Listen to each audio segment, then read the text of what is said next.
call the September 25th, 2025 Board of Education regular meeting to order. George, can you take the roll? Sure. Mrs. Bissell? Here. Mr. Griffin?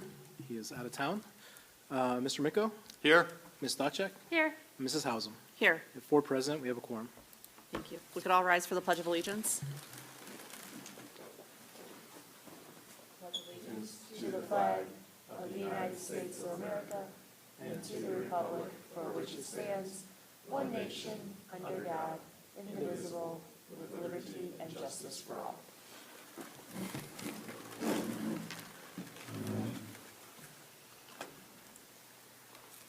Next on the agenda are strategic priorities. Our district has developed and is currently engaged in a 3-year strategic plan which reflects the values, beliefs, and hopes of our students, staff, parents, and community. There are 4 strategic priorities to the plan: transforming teaching and learning, aligning staff and resources, cultivating culture and climate, and leveraging funding and facilities. Our strategic priorities give actionable focus to our district's purpose and mission and guide the work of our strategic plan. Next on the agenda is public comment. I don't have any slips. No one in the audience would like to make public comment. All right, we'll move on. Next, we have approval of minutes from our September 11th, 2025 work session. Motion to approve the minutes of the September 11th, 2025 work session. All audio recordings will be a permanent part of the minutes and are available upon request through the Treasurer's Office. Video recordings shall be maintained based on the availability of the selected digital online platform. And with that, I will turn it over to Mr. Agnostiu for the Treasurer's report. Thank you, Mrs. Hausum. I have a few items for your consideration tonight. The first one is item E1, which is the financial report for the month ended August 31st, 2025. I'm not going to go into that report, as item E2 is the financial forecast for the upcoming year. So I want to spend our time going over that presentation. Just going to pull it up on the screen.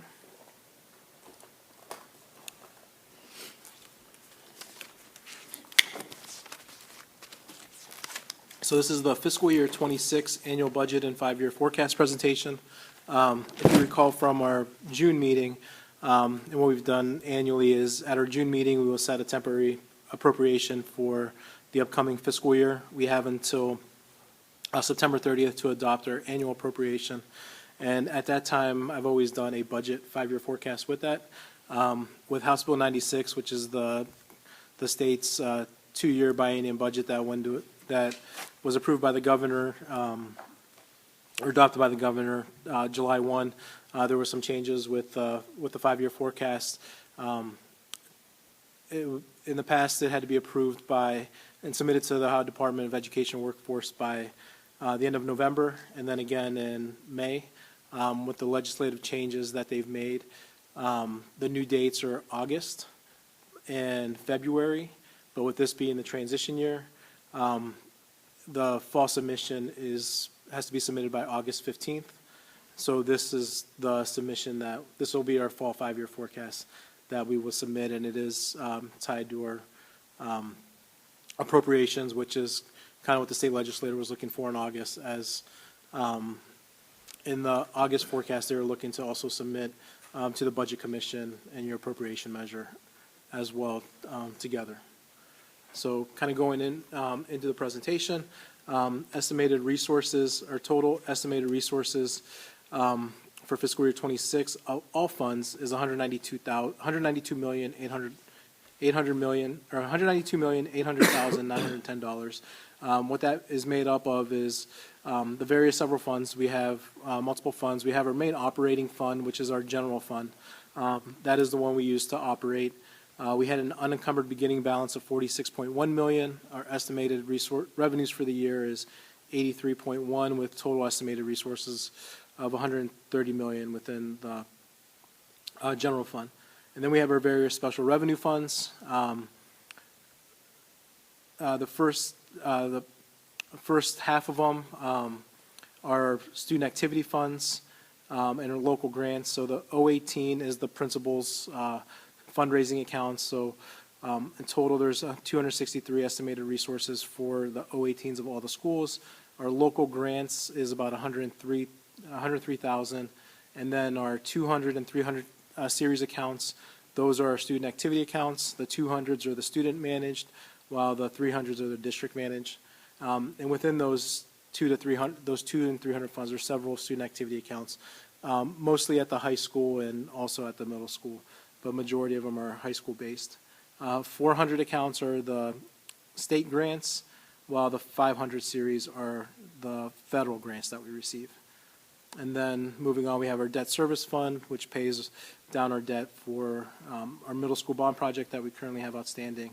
Then we have our capital projects fund, which is our permanent improvement fund, our 004 building fund, which the money there is the reserves that we have for the turf replacement that we've been collecting, and then the 070 fund, which is the capital projects fund. And then we have our enterprise funds for food service, which is estimated about $2.7 million, and then our 009, which is our class fees fund, and then kind of closing them out, we have our internal service funds, which is kind of our self-insurance fund. So the big one is our self-insurance medical benefits. That's the fund that those run through, and then our termination benefits fund, where we pay the annual severance for employees that separate. So overall, of all those funds, unencumbered beginning balance is about $80.2 million.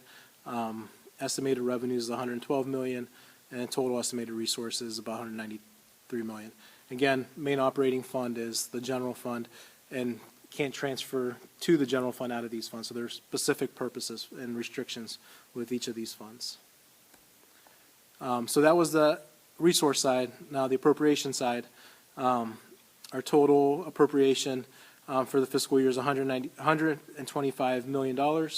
We have carryover encumbrances from last fiscal year carrying into this year, and what those are open purchase orders where the money was encumbered and carried over to be spent this year, $7.4 million of all funds, and total appropriation for the fiscal year is $133 million. Again, our main operating fund, that is made up of the general fund, and that's about $97.3 million. So any questions on that before I go into the 5-year forecast? All right, our 5-year forecast, same presentation that I've been given biannually. So I'm going to kind of go over the highlights, and all the slides are there, but we'll touch on each one. If anyone has anyone that they want to dig into, just let me know. So again, the purpose and objectives of the 5-year forecast. I forgot to add in the opening when I was talking about the legislative changes. The forecast was traditionally a 5-year forecast, so you had your 3 actual years, your current fiscal year, and then 4 projection years. The state legislator knocked off the final year, but our software is continuing with the 5 years. But when we do the submission to ODE, that 5th year will just come off. So for the purposes here, I just still have the traditional 5 years. The purpose and objectives of the forecast is, 1, to engage the local Board of Education in the community and long-range planning and discussion of the financial issues facing the district, to serve as a basis to determine the school district's ability to sign the certificate required by the Ohio Revised Code 5705.4112, commonly known as the 412 certificate. This is essentially stating if we have multi-year contracts that we can certify that the funds are available.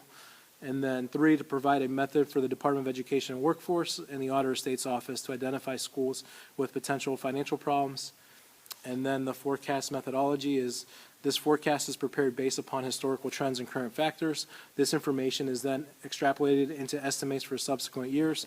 The forecast variables can change multiple times throughout the fiscal year. And while the cash flow monitoring helps to identify unexpected variances, no process is guaranteed. The intent is to provide the district's financial trend over time and a roadmap for decisions aimed at encouraging financial sustainability and stability. I like to state these objectives and purpose each time to kind of note that the forecast is going to change. It's going to change based on as the variables change, but what we're looking for is trends as we go year to year, as our revenues decreasing or increasing, and same with our expenses. Are they increasing or decreasing? So as factors change and variables change, the forecast could change as well.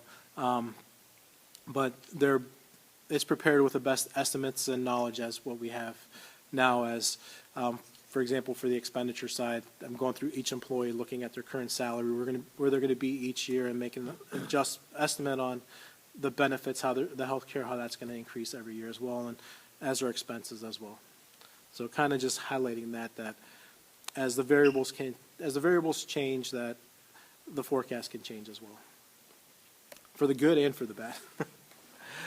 There's four components. We have our major assumptions, our general fund revenues, expenditures, and then the summary at the end. Our major assumptions, our biggest revenue source is property taxes. And what drives kind of the property taxes, two things: the assessed valuations, that kind of determines the rate, then the millage amount, and then the collection percentage, or the collection rate. And what that is the county sends out the tax bills. They send out 100% of the bills. What's the percent that's collected back? For this fiscal year, or it's based on a calendar year.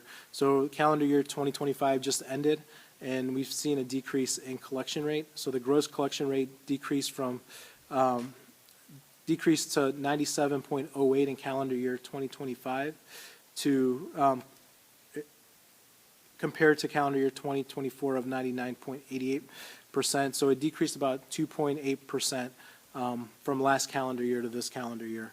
And for reference, a 1% change in collection rate represents about $500,000. So that 2.8% difference represents about $1.5 million, and that's similar to the reduction that we've seen in revenues for this calendar year. For the forecasted years, we're using a 3-year average, so we're estimating that we're going to kind of see an increase in those years. So that's based on the forecast, but we'll have to see what happens with next calendar year, that it's using the 3-year average for the collection rate. Major assumption, or the assessed valuations, fiscal year or calendar year 2025 represented a biennium budget year, or a sexennial reappraisal by the county. So we saw our values increase close to 27.73%, where we saw a slight increase in about $2.2 million in tax revenues from inside millage, while the other levies were impacted by the House Bill 920, where I have a slide and a few slides where as values go up, the tax rates go up or go down, to kind of make sure we're receiving the same level of funding. And then we'll have a triennial update in 2027, and the forecast assumes a 10% valuation increase in residential property and a 2% increase in commercial property. It's kind of based on the trend that I'm seeing now, based on Zillow home values. And then public utility values, they increased by 6.39%. Those are not subject to the to the House Bill 920. So those are, as those increases, we'll see an increase there. But there was a legislative change that will go into effect beginning in tax year 2027, which caps the growth of public utility. So the forecast assumes a 75% or 25% increase based on our historical increase of 1.51% of increase in public utility valuation in tax years 27, 29, which in tax years 25 and 26 continues with the historical trend of about 6%. This is kind of what I was saying about House Bill 920. As property values increase, the tax rates decrease. Over the last few years, as we've seen on this slide or this graph on the left, as values have increased, we've seen our tax rates decrease, except for in 19, that was when the 2019 levy was originally passed. And then as in the forecasted years, in 24, we saw the values increase again, and then we saw the decrease in property tax, or the millage rate, to kind of offset based on House Bill 920, and that also factors in the renewal levy coming off. So in the tax year graph of 24, 27.8 increase, 29.54 decrease in the millage rate. And then what that does is to the 20 mil floor. So in tax year 24, our millage rate, the general fund is 25.10 mils. while if we have another increase in 27 based on the triennial update, that will get us closer to the floor of 23.32. And for those that don't know what the floor means, is once you get to the 20 mil floor, House Bill 920 is no longer in play. So if you're at the 20 mil floor, as there's increase in valuation, then it's a 1-for-1 increase in tax revenue. And there is legislation out there currently being proposed and was proposed with the biennial budget that was vetoed to either lower the floor, do away the floor, or complete tax reform. So as we get closer to that floor, we'll have to see what that floor is, if it's lowered or what the type of tax reform is passed in the upcoming either months or in the next several years. So just something to kind of know of where we're kind of at based on in relation to any changes that they might make to the floor. Other revenues, still have this in here for the mall that had the valuation change due to the historical columns of the forecast, where there was the big refund that kind of dropped the taxes down in collection year 22, which represented parts of 22 and fiscal year 23. And then the other reason for the decrease in tax collections is the May 2019 levy has officially expired. So last fiscal year, we saw half of that revenue come off, and the current year, we'll see the full $10 million come off. And then in November of 21, residents renewed a 5-year, $6 million renewal levy with collections beginning in January 23. The forecast assumes the levy will expire in tax year December 2026, which is next calendar year, and collections will continue through December 31st, 2027. So the first time we could renew it is in November of 26, and if it's not renewed by November of 2027, then that levy is expired as well. And that represents a little over $8 million. State funding, the prior years were funded based on House Bill 110.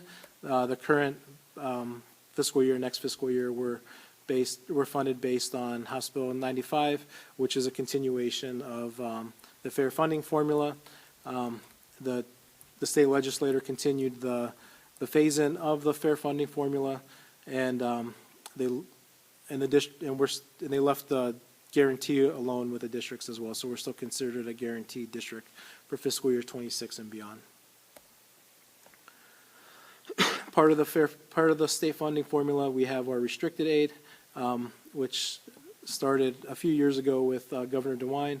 The restricted classifications are the success and wellness, career tech, disadvantaged pupil aid, gifted, and then last year and parts of this year we're receiving a reimbursement for the science of reading, that there was a statewide initiative for educators to take a course for science of reading that the state that we've paid a stipend for, and the state reimbursed the teachers back. So success and wellness makes up about $216,000, and then gifted is $116,000, while DPIA, the third largest, about $91,000. Changes in revenue between the May forecast compared to the September forecast. The biggest decrease was the property taxes. General property taxes was about $1.5 million decrease. Tangible, the public utility, was $200,000.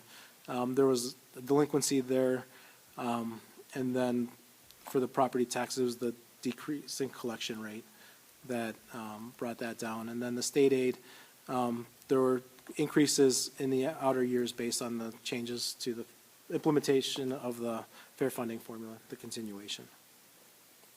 The cumulative change to fiscal year 29 of the forecast over the 4 years, it's about a negative decrease in revenue of $2.1 million. Any questions on revenues?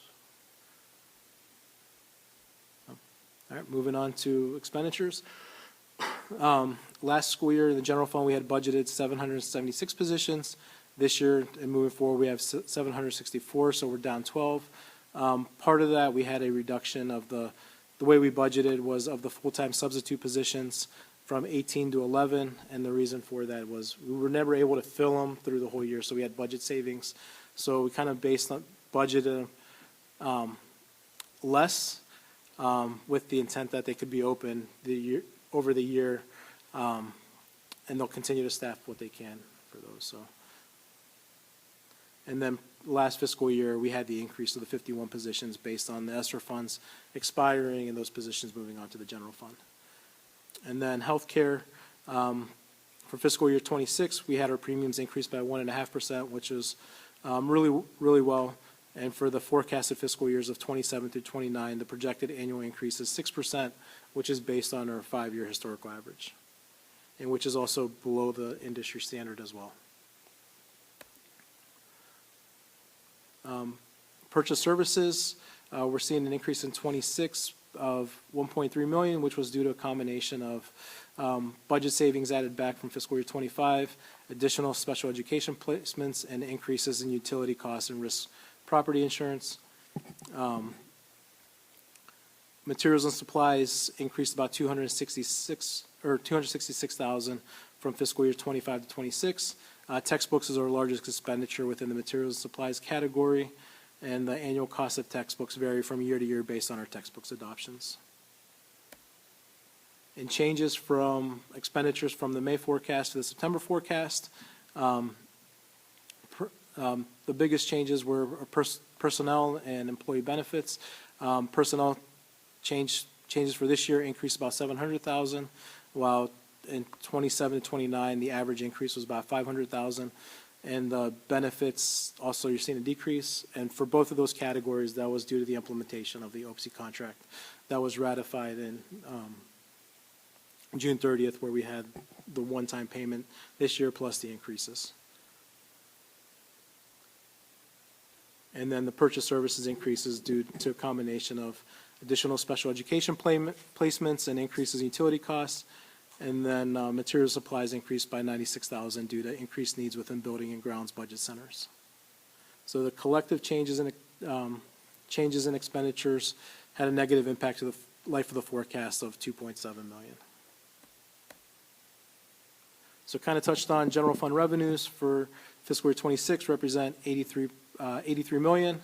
70% of that is local taxes.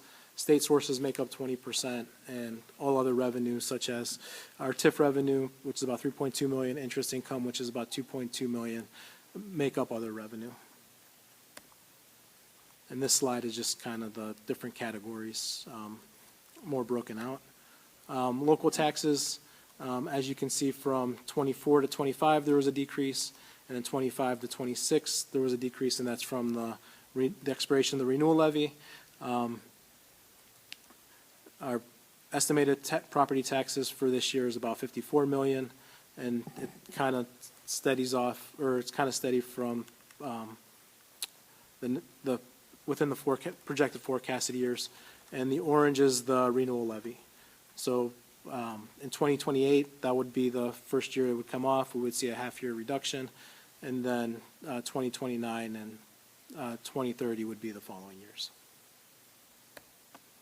And real estate, this is our largest revenue source, which the single item makes about 65%. Public utility, we do see growth there based on the increase in valuations, and that it's not based, and House Bill 920 is not impacted by the increase in public utility evaluations. And again, the orange is the value of the renewal levy. Our state foundation, we have seen slight increases based on the implementation of the fair funding formula as the inputs increase and the phase-ins increase there. So for fiscal year '26, we're projected to receive about $9.4 million, which is about a $300,000 increase from '25. Unrestricted aid, in 2026, we'll receive about $525,000. The decrease from '25 to '26, again, is the stipend for the science and reading reimbursement. It was a one-time. And again, the increase in '24 was a one-time reimbursement for part of the textbook adoption when the state changed the curriculum requirements for the science and reading, where we got a one-time reimbursement back for the textbook adoption. The state share of local property taxes, this is the homestead and rollback credits. estimate about 6.5 million for this fiscal year. And again, those are pretty steady as historically and projected. Other revenue for this fiscal year, we're receiving estimating about 7.9. It is a drop of about 600,000 from the 8.5 last fiscal year. The TIF revenues make up the largest, about 3.2 million for this year. There was a large delinquency in this collection. Hopefully it's paid in the next calendar year, which is why it's a decrease for this year. Interest income, estimating about 2.2 million for this year. It's less than last year and also projecting less in the future as our cash balance is declining and also if interest rates decline as well. So a combination of both those two factors. Preschool tuition, we'll see an increase there based on the adjustments that we made for the tuition rates. And then full day kindergarten tuition is about 500,000 year over year. Any questions so far on revenue? And other George, findings? I'm sorry, that 1.5 million that is tax delinquent, even if people, if they like pay now, we still wouldn't see that until January. Is that correct? Correct. We'll see Okay. it during the collection periods. Okay. Just- So those collection periods are January, February, March, Okay. and July and August. Gotcha. All right. Thank you. Yep. Other financing sources, these are the paybacks of the advances that we do at the fiscal year end to other funds, and then also any refunds that we receive from prior year expenditures. The largest one in 2021 was a one-time BWC premium rebate adjustment that they gave back during the COVID years. Expenditures, our estimated expenditures for fiscal year 25 or 26 is 95.3 million, which is an increase about $6 million from 2025 of the 89.7. Our largest expenses, salaries, as we're kind of a people business, which make up about 84% of that total. 10% is to purchase services, and then all other expenditures such as supplies, capital, and general fund debt make up the remaining 6% of the operating budget.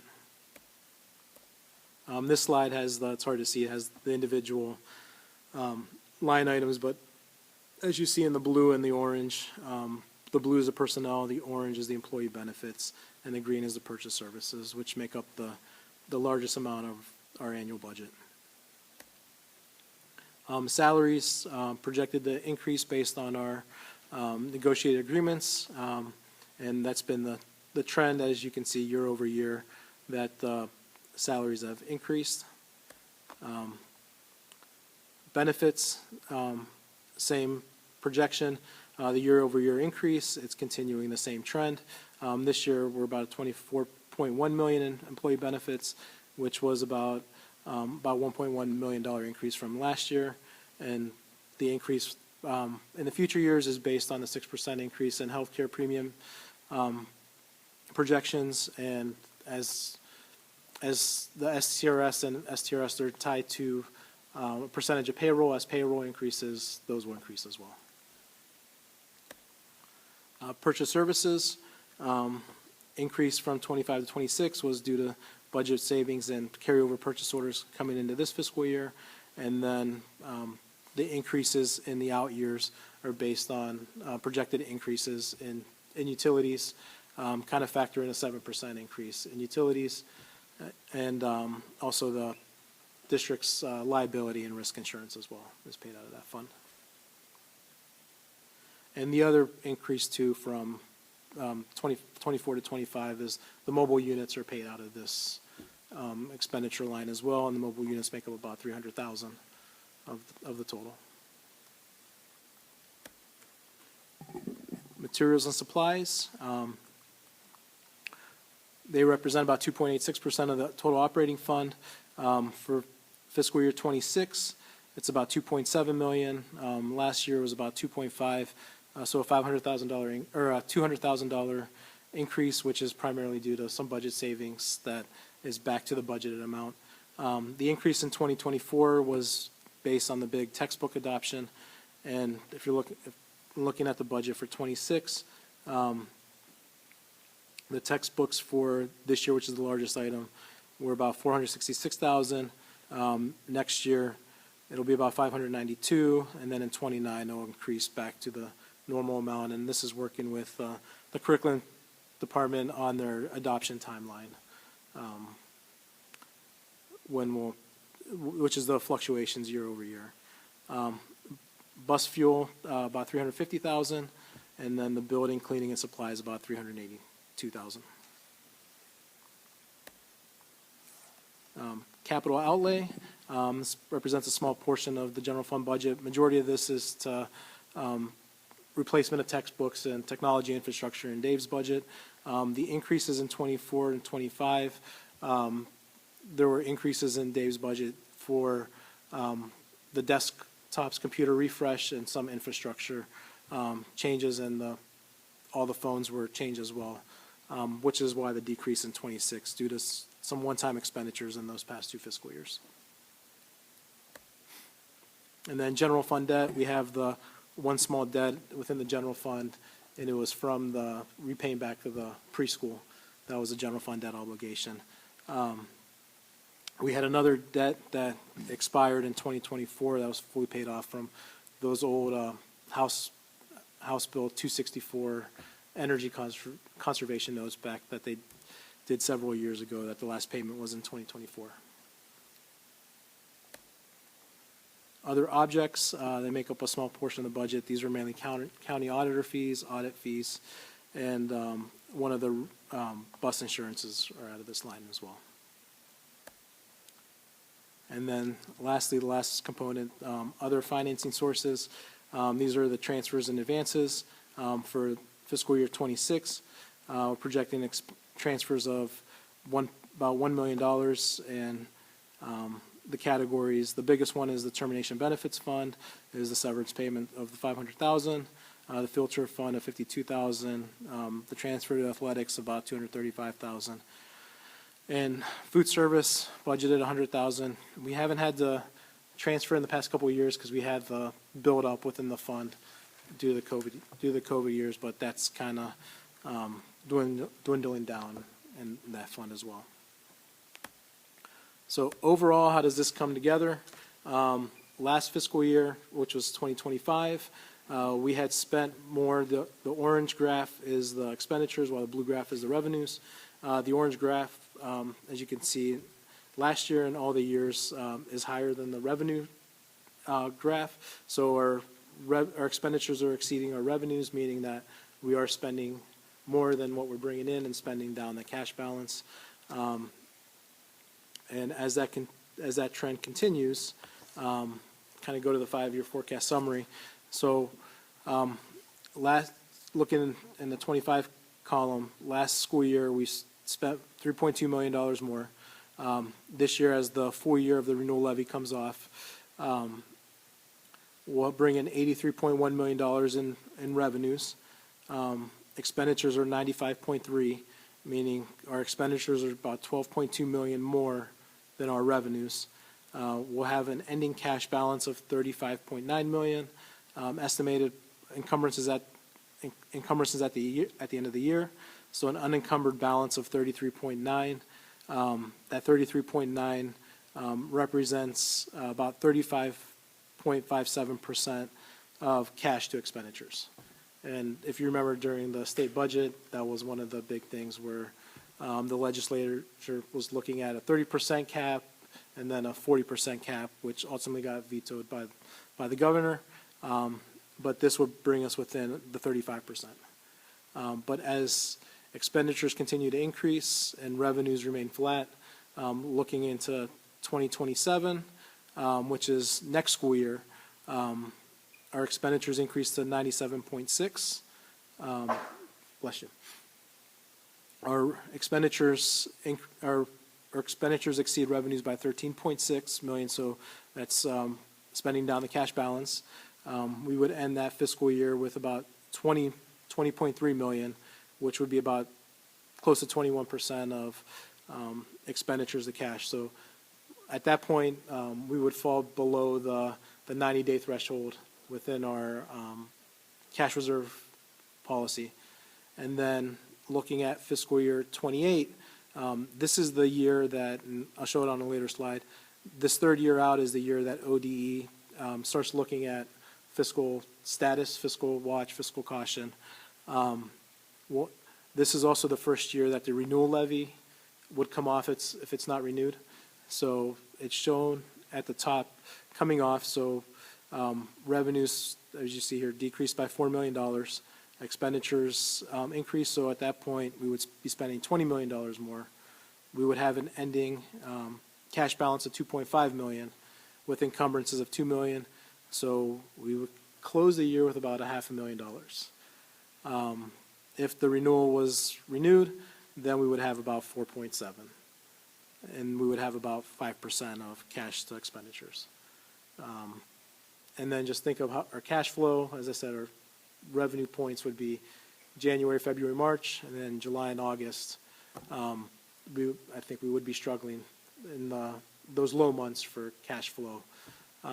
Typically, when that happens, you would borrow short-term debt to pay payroll, and then when you get the tax advance, you would pay back that short-term debt. And that usually occurs in December, because that's when cash is its lowest point. Cash in December and January, we're at our lowest points.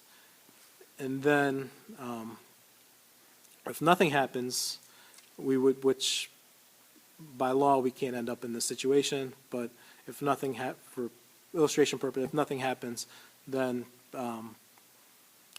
and the levy's not renewed, we would be looking at expenditures over revenues of 26 million, ending cash balance of a negative 23.5, and then with the encumbrances about a negative balance of 25.5 million. If the renewal levy was approved, we would still end in a deficit of 12.9 million. And then the next slide kind of shows it with the renewal levy at the top to keep the revenues neutral, but it doesn't change the bottom line where it's still a negative of 12.8. And then just kind of looking at the cash days on hand, as I mentioned, in 2026, this year we'll finish with about $137 of cash days. Next year we'll finish about 84, which will dip us below the 90-day cash balance policy. And then 2028 about 24 days, and then in 29 and 30 the negatives. And this just looks more of a historical trend. So this is 2020, the current fiscal year.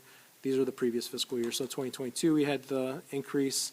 We had moved to the 070 fund, and then at that point we were not spending more. We were bringing in 2024, and then in 25 we began the trend where as the renewal levy came off, the spend down of the cash balance. And then this last slide is looking at the Department of Workforce, Education and Workforce, for what they look at when they look at financial status. I'll just kind of read. The department examines all 5-year forecast submissions. If the department determines a district has a potential to incur a deficit during the first 3 years of the 5-year period, the district will be required to submit a written plan to eliminate the flagged deficits. So in fiscal year 26 and 27, the department uses line 10.01 to identify the potential deficits.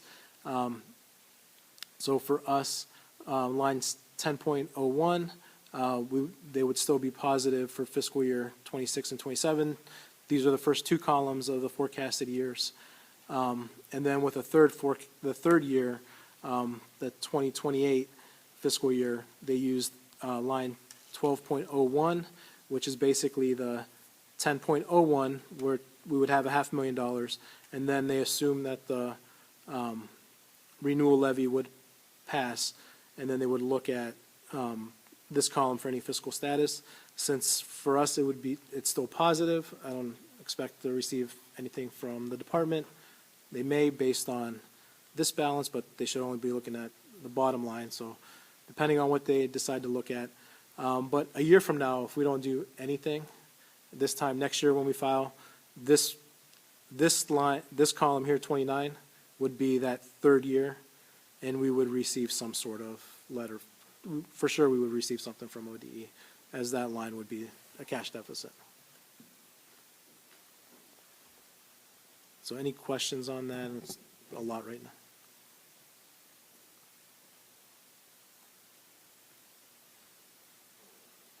Any questions for George? I have a few more slides, but before we get to those, any questions so far?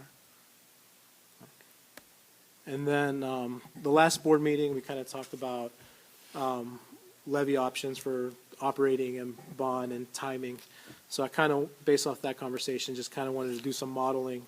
And then also I've shared a spreadsheet with you guys, to a Google Sheet, that if that's easier we could put up, or just kind of go over these real quick just to kind of show what the impact is based on timing, dollar amounts, and whatnot. So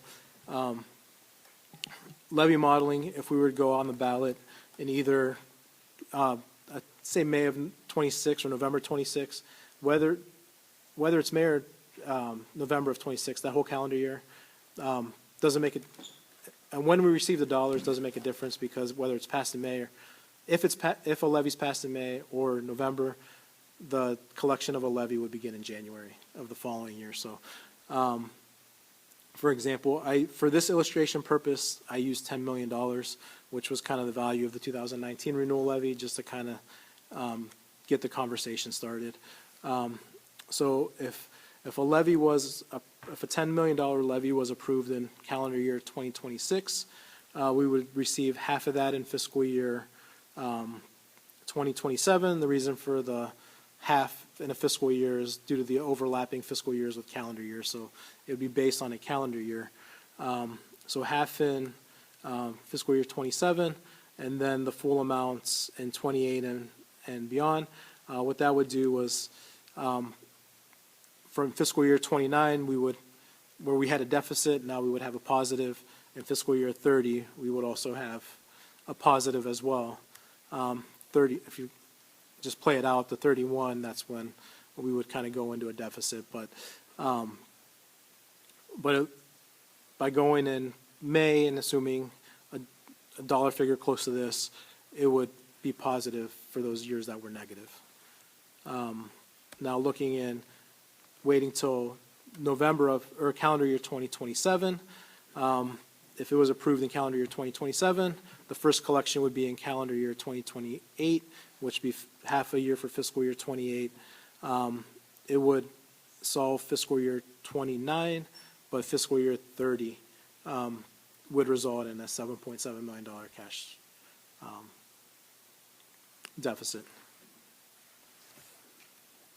And that's kind of all I have now, but just kind of wanted to get the conversation started and have a Google Sheet if we want to play out any other simulations.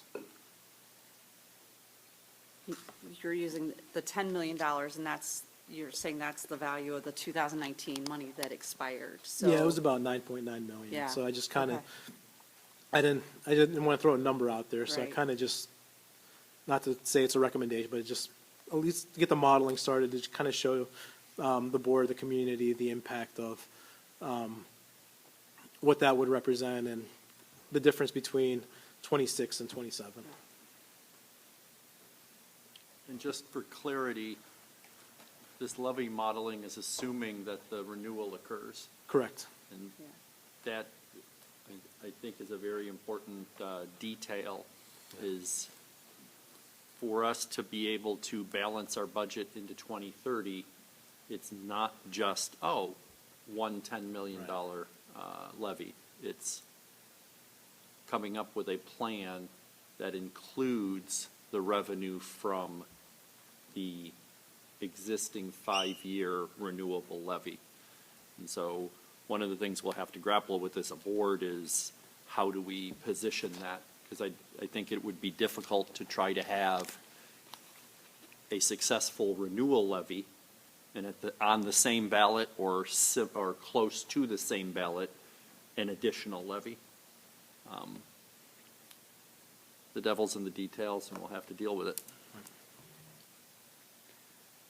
one thing that resonates with me, I think you said it at a meeting, it could have been 2 meetings ago, it could have been 10 meetings ago, but just that, right now, we're working off of money that was approved in 2007. And if we do this 10 million, we'd still be working off, we could be in 2030, working off money from 2019. That, when you mentioned that, that really hit home to me, that we are very fiscally responsible with our money, but we're going to have to add to that soon. Right. And something else that, as I was going over this today, like, we still have to consider that, we'll be negotiating with a bargaining unit come this spring, and that is not in any of these numbers. Correct. So I just want to make sure everybody's aware of that. So like George said, he does have a few other slides that we could put up, and we could play with some numbers, considering that we have negotiations coming up if you guys want to, or if you want to take this and let this digest and go through these numbers, and we can do that at the next meeting. We could do that. Okay. Sound good? Okay. I think Rich was shaking his head like, let's let this. I think we need to let this digest, and then we can work through the calculator. But ultimately, it's going to be determining what we think is in the best interest of the students that we are educating, and balancing that with the requirements from the taxpayer. But I don't personally need to go through the exercise right now. I think these slides are sobering enough, and in conjunction with our capital improvement needs. On the one hand, it's sobering. On the other hand, I'm excited about the fact that we're talking about the future of our children's education, and that always gets me excited. And it's a worthwhile endeavor to do the heavy lifting, because we know we're setting ourselves up for the next 25 years. All right. All right. Thanks, George. Oh, thank you. I know this is a very big undertaking for you. We appreciate all the time and effort you put into it. Oh, thanks. All right, then, other items I have are kind of related to the annual budget. Is we have, item E3 is a, new fund for FY26.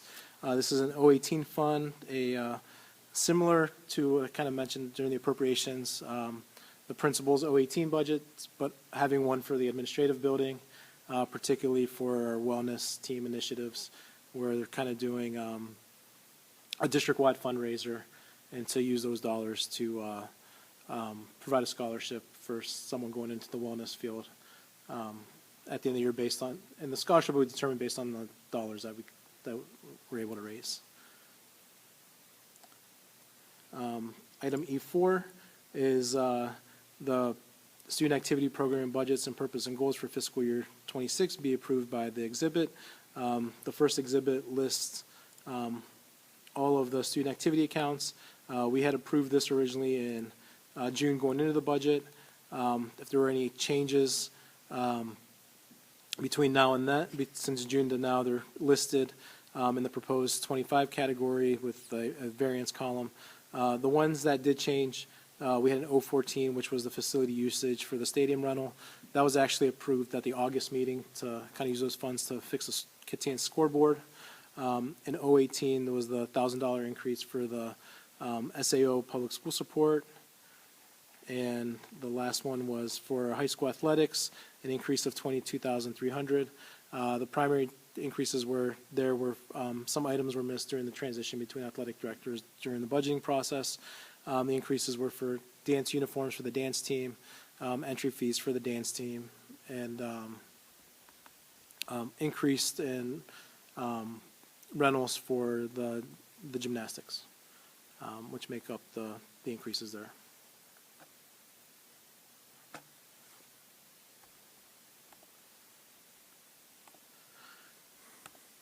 And the last item, item E5, is the adoption of the permanent appropriations for fiscal year 26, which were based on the couple slides in the 5-year forecast. So if there's no further questions, that concludes my report. All right. Thanks, George. All right, thanks. brings us to item F, levy bond issue discussion. All right, every 2 weeks, we've been putting this on the agenda, and we do have a couple of things to discuss tonight, more things to think about. Being that we're missing a board member, we really don't have to come to consensus tonight, but I thought we could start by talking about the OFCC and whether we, want to move forward with that, with our bond project. And just a little background, the Ohio Facilities Construction Commission oversees capital projects undertaken by state agencies and state-supported institutions of higher education, manages Ohio school facility programs which provide support for construction and renovation of public K-12 schools, and administers the funding for community-based cultural and sport facilities projects. I thought it was important that we let the community know what the OFCC does. And Rick, you can probably jump in and help, and Cameron, we did go with the OFC program with the building of our middle school. We were able to tell the community that by going with them, we had the third party overseeing the building of the school. The OFCC does give money back on projects that go through their program, and it's usually about 7%. For our district. For our district, okay. That was 11 years ago, and we have not seen that money come back to the district yet. And if I'm correct, we were told that we have maybe about another 10 years before. Yeah, we were told at least 10 more years. Okay. So bring us to about 21 years before we would see that 7% back to our district. But it's coming. It's coming. I mean, I personally, I don't see why we would tie ourselves to the OFCC at this point. I think we could find, hire a third party to oversee the building of the elementary buildings, but that's one of the discussion topics for tonight. I can at least start the conversation by going over the history. Mm-hmm. When we built primarily the middle school, but also the upgrades to the high school, the substantial upgrades to the high school, and the bus, not bus garage, the bus center road, we did quite a bit in that project, but the showcase was the middle school and the high school. At that time, the OFCC was starting its program, had a number of programs. Depending on the relative wealth of your district or city, the OFCC would fund any of these projects to different levels. So, for example, if you were in a school district that was considered high poverty, the OFCC would actually provide funds. If you passed a bond, it could be something along the lines of, if the school district generates 20 cents, the OFCC, the state, would match that 80 cents. And so for a lot of communities, it was a way to rebuild or build their schools and other infrastructure, and have the state support that. Strongsville being blessed as a wealthy district, the OFCC program was, if you adopt the program and go through its procedures, we will credit you for money that eventually you would receive. And when I was on the board at the time, when we were considering all of that, we looked at it and said, those are the hoops we'll jump through, we'll get the credit, and we'll use that credit knowing that it's going to take 20 years to receive the credit. And we'll use that in 20 years, we'll have repairs and other maintenance and other upgrades that we'll use. And so at that time, we felt it was worthwhile, and we felt we were going to build to those standards regardless. So we all had concerns that the money may or may not ever show up, but we were going to want to build to that level anyways, and it was a let's jump through the hoops, let's get the credit, and when it arrives, we'll be able to use it to continue to maintain our buildings. Fast forward to today, the OFCC program has been in existence for over 10 years, as we discussed. Those standards are well understood. by all the different agencies, all the different architects, all the different building firms. And so I think the question for us is the program still a worthwhile investment? Because we are going to be spending a certain amount of money, a percentage of that, for compliance and to be able to say we've checked the boxes and we get the credit. And we all have been grappling with that. We've all had various conversations. And I think looking at it today, it is not something that we should consider based on we can still guarantee that we will have quality buildings. We can still guarantee the public, who for me is who we need to answer to, that we're not going to squander their money and build effectively, build cost effectively, and build well enough that the investment will last. But we don't need to spend additional funds to achieve those goals. And some of the decisions you make with the OFCC aren't necessarily things that we would choose to purchase if we used as an example designing our own home. And so I think being judicious right now, we can still go down the road to see if that's valid, but I think we have some good intelligence that if we don't have to go through the compliance of OFCC, we can drive costs down without compromising the buildings that we're proposing to build. I would hope it would be common sense that if we were going to drive costs down and get a shoddy product, or drive costs down and not get the value, there's no sense in that. But to be able to control costs, to be able to still get the same amount of value, but not have to endure the extra expense, until someone tells me difference, that's what I would support. Mm-hmm. As a clear example, one of the things that the OFCC process requires is LEED certification. And I remember, and I'm assuming Cameron remembers, some of those things to get LEED certification is a lot of tracking, documenting, filling out forms to say we have this much energy efficiency, we have this much green building practices, et cetera. We can choose to do that and not fill out the paperwork to get the certificate. And that's one of the places where we would be able to realize saving money.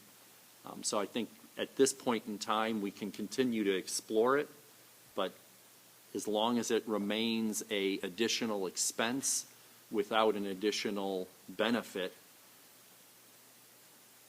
interest rates keep on changing.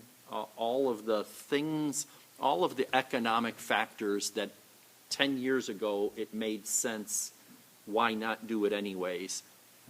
I don't think those factors play in the exact same way, and I don't think it's wise for us unless we can see that A, the money would come back in a interest neutral or interest beneficial fashion, and B, we're going to get true value out of it.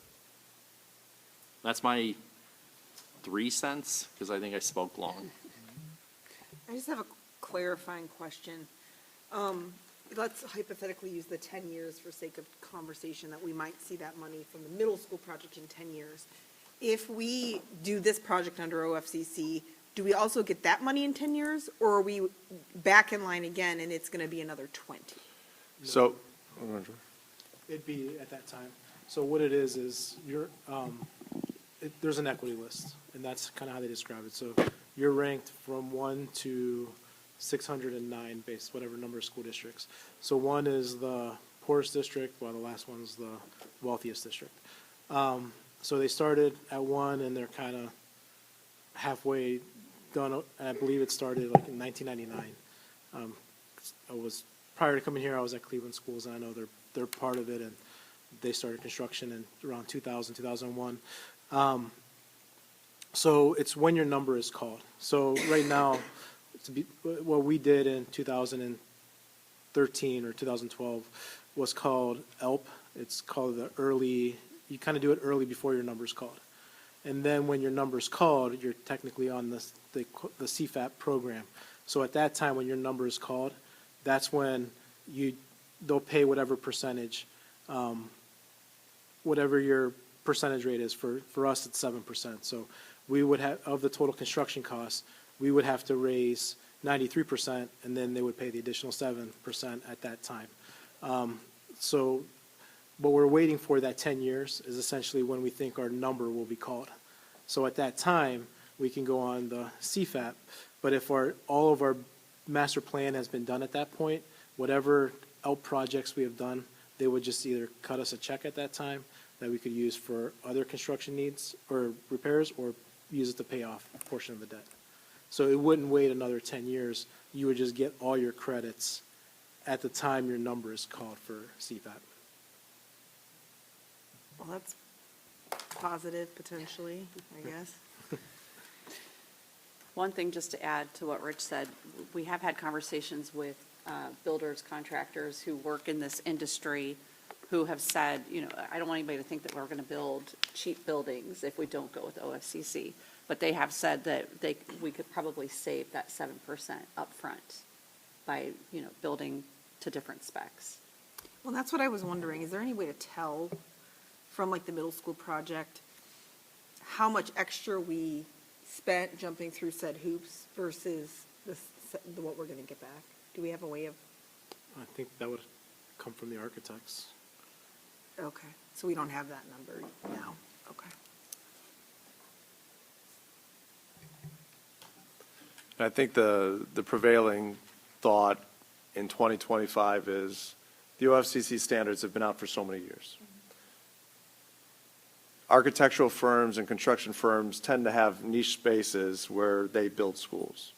The standards are well known. People build schools. They build them to the standards. If you take a look so looking at saying there's these OFCC standards, people are building to those standards just without all the hoops and things that you've got to do to go through to get our 7%, again, which is being shared. You're going to spend 5 to 7% more to be a part of this program.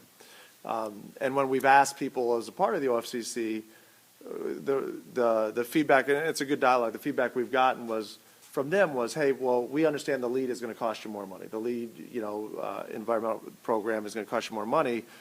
And OFCC folks will say nobody's been able to kind of prove that 5 to 7% cost, but the opposite is true, is nobody's been able to refute it. And so if you take a look at, you're going to build to the OFCC standards. If you take a look at our elementary, our yellow plan project, even the elementary buildings, part of the building is considered OFCC, but because we want to have room to grow and there's a little more space, there's also a part of that elementary building that doesn't qualify for OFCC, and it's called LFI, Locally Funded Initiative. Mm-hmm. And so even within one building, you've got components that qualify and components that don't. And I think one of the most interesting things that came out is, and Michelle, you may know this as well, is recently there were grant dollars available through the state to build projects, and a lot of the career centers build projects. Polaris is using those state funds to build that. And as a part of accessing those grant dollars, it was not a requirement to have it be an OFCC project.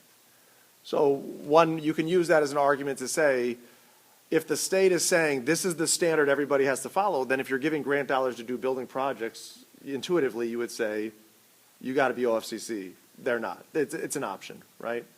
So I think, as Rich said and everybody shared, with the complexities of our project, the timelines that the OFCC has and the hoops that are there, the fact that we're right at that margin that people in the industry say, what you're going to save or what you're going to get back is about the same as what you're going to expend to do this.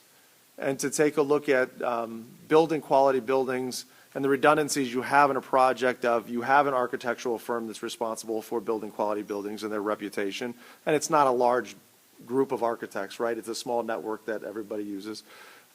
You've got a construction company that they both have responsibilities. Construction oversees architect, architect oversees construction. And then if the board decides to move forward with what we've done in the past, which is hiring an owner's agent, you then have a third person overseeing that. We all want these buildings to be as quality of a build as we had with the middle school. And those redundancies are put in to do that with the standards that are in place that people follow anyway through the OFCC. So those are just some additional context. I just want to share one more thing that's been on my mind. I think the OFCC at this point, given the information presented today and to us previously, the OFCC is playing the long game. And I think the public here in Strongsville has spoken loud and clear that they really want us to focus on the now. And I think if that's the case, then going without the OFCC is what makes sense.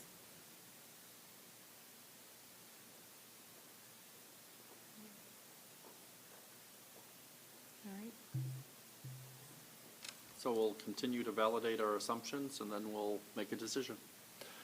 Yeah, and, George has we've all been having conversations with GPD, who's doing our pre-bond work, as to where we're at with this, because there are timelines that are upcoming. George had a meeting with one of our lawyers earlier this week with that. So we've got a little bit of time, but I would say by our next meeting, there needs to be clarity and direction of whether we're going forward with them or not. I think we'll be ready and we'll have Yeah. Kevin back, so. Okay. I think that we can do that. Okay. All right. The second part of the discussion I wanted to have tonight is considering placing an operating levy and a bond levy together on the May ballot.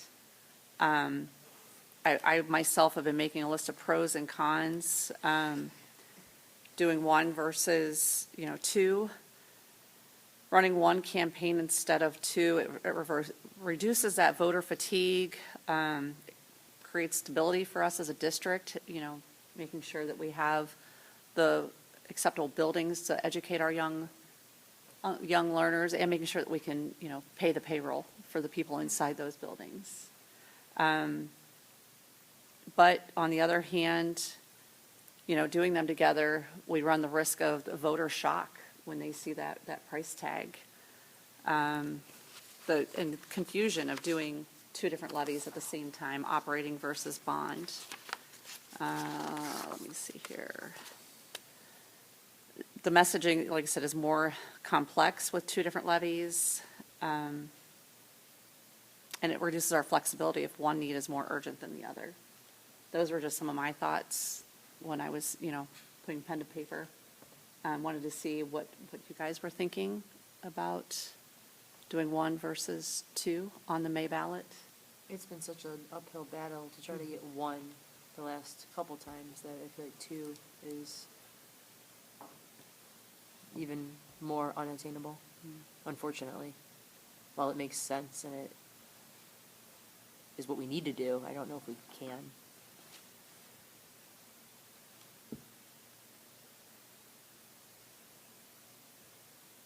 Any thoughts? So I think, just looking from the voters' standpoint, I think I would support, and I think we need to agree that we need to put up one issue. I don't think we have I don't think it's reasonable to try to put two issues, two separate votes. I do think the voters should be able to expect some straightforward simplicity. So I think if we can agree that we're going to limit ourselves to one issue, then the question is what do we put for that issue? And we've discussed, and I think there's rationale that the voter wants to know the full story, the full ask, but that would mean combining a bond for construction with a revenue levy for paycheck issues, for operating expenses. And while I think there's a strong argument for that, there isn't a history for it in Strongsville, and there isn't a extensive history for that in school districts throughout Ohio. So as reasonable as it is, I think we probably should consider simplifying it, one question, and either a bond or a levy. And right now, I think the general consensus is that and I would support, we should put a bond, one bond on the May ballot. And the thing we'll need to grapple with between now and, when is our first vote? November? For the renewal? No, for a bond timeline. Oh, November, yeah. November. So between now and November, as a board, we need to come to consensus on what is going to, assuming we agree that it should be a single bond for simplicity and clarity, what will be on that bond? I don't think there's a whole lot of disagreement that at the base, it's going to be the yellow plan for our elementary schools. And then beyond that, it would be what additional things do we want to accomplish, what additional buildings, upgrades, improvements that we want to accomplish with one capital bond request. No matter what, it's going to be large. No matter what, it's going to be an increase for tax.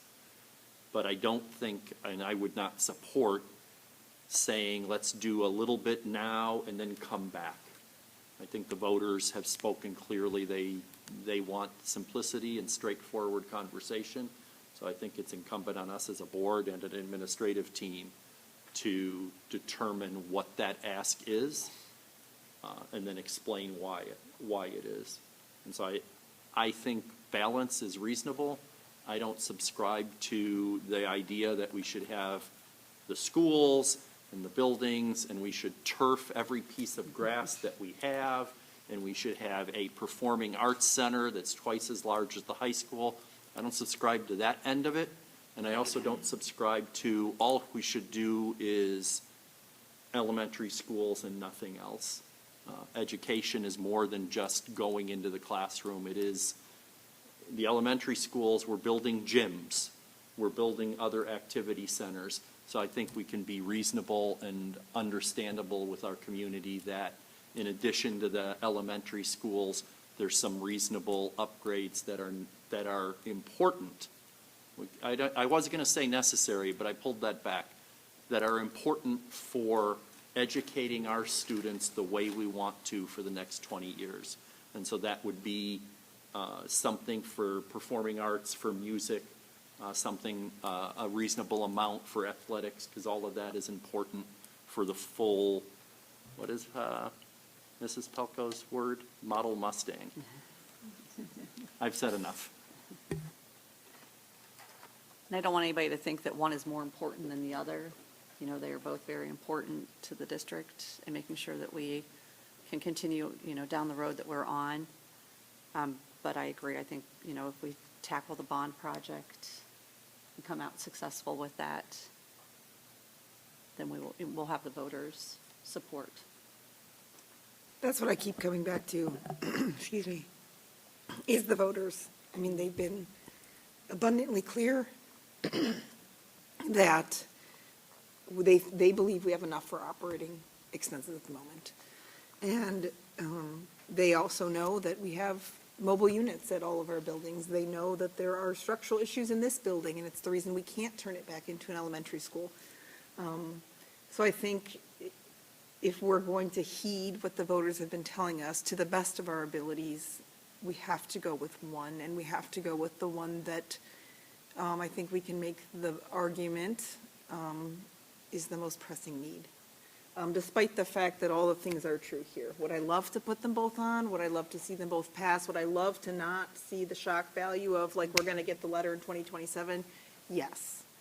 But I think if we are going to do our job in terms of listening to the voters and balancing that with the needs of the district, the yellow plan as a bond-only issue in May is what we'd have to do. I don't want to speak for Kevin, but he did share with me that he is comfortable with moving forward with the bond for the yellow capital projects in May, knowing that, we will have an operating levy down the road. So I don't know if you guys want to go ahead and give consensus tonight, or if you want to wait until Kevin is back in 2 weeks. Sounds like we're all on the same page. I think we're all, yeah.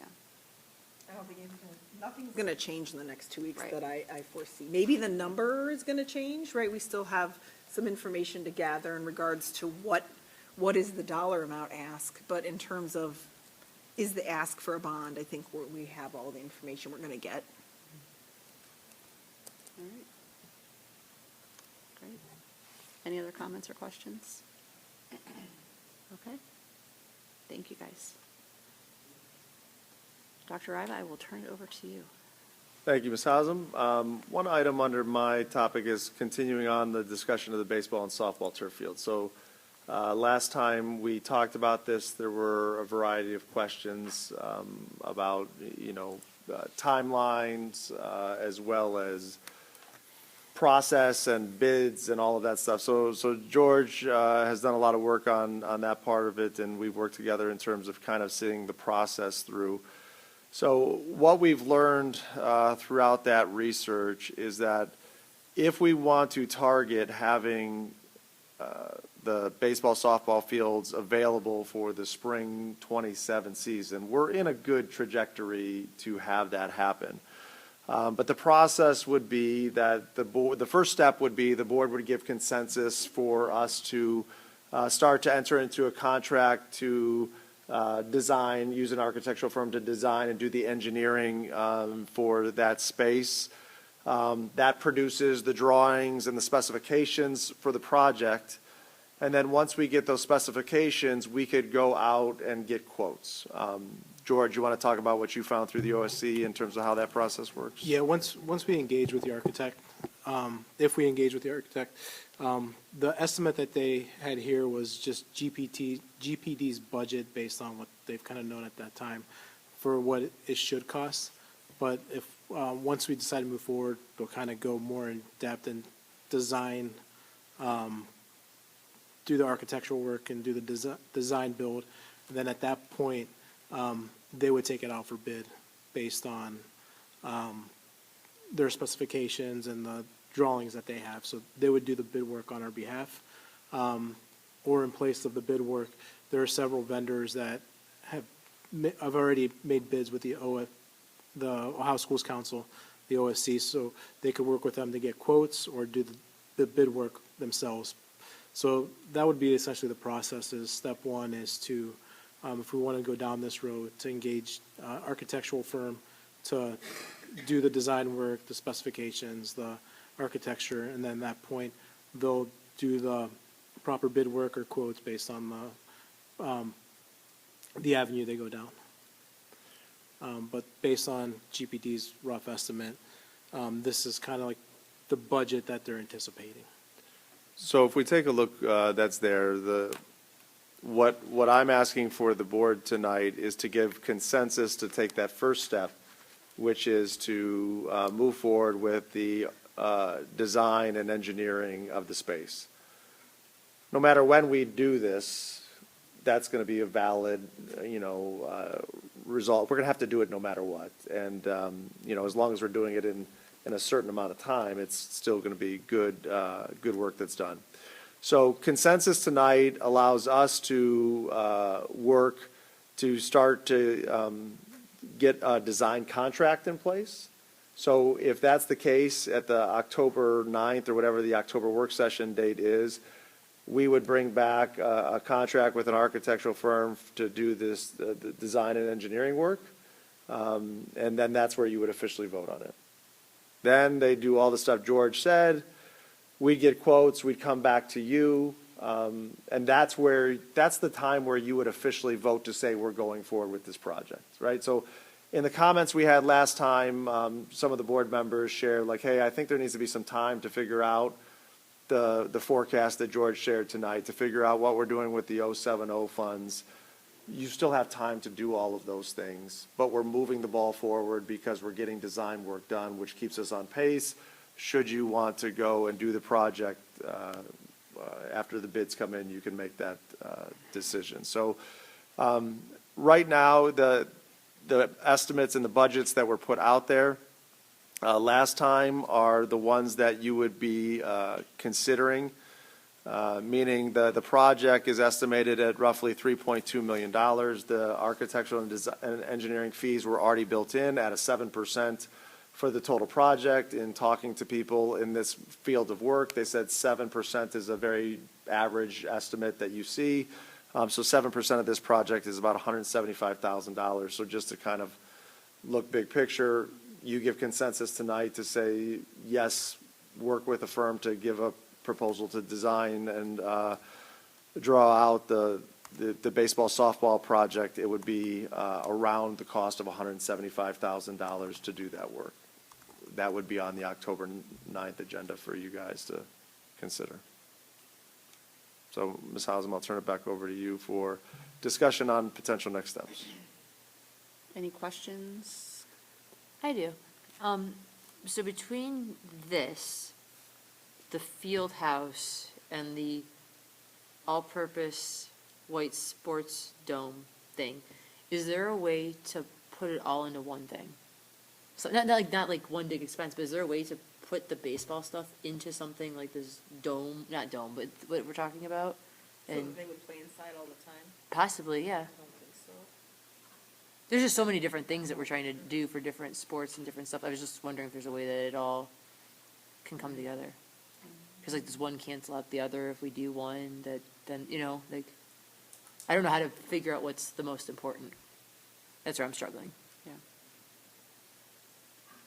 Yeah, I think that's a good question, Haley, and I think, I'm going to rely on Jason's expertise in working in athletics, where he prioritized this as the number one project, because it's the one project that our kids are losing athletic opportunities because of the conditions of our Canceling, project. yeah. The cancellation of the event. So I think in my estimation, you take care of the baseball, softball, turf fields. It's an outdoor sport.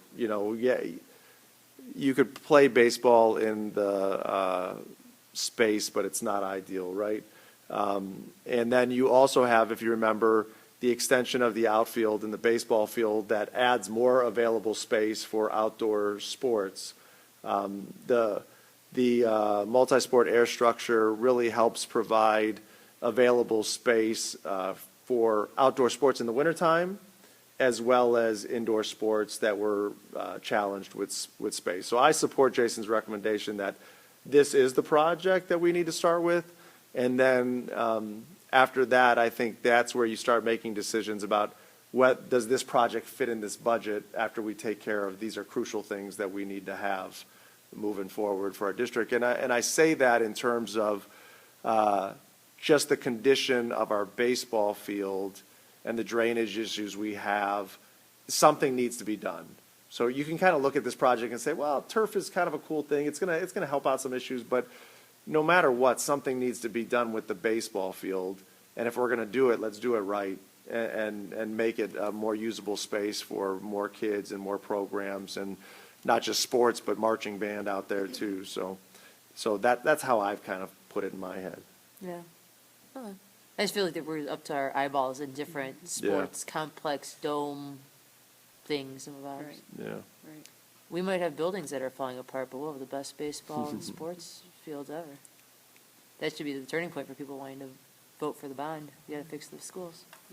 I think that highlights the one thing I wanted to point out, is just that it's not lost on us that these are really difficult conversations to have back to back.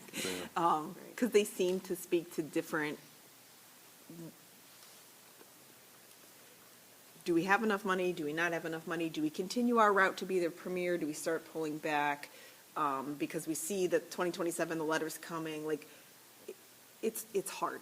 And we're aware of the fact that doing these conversations on the same night and back to back may sound disconcerting to the public or uncomfortable, but we're doing our best to consider every angle and possibility, and even to your point now, like, have we considered every option?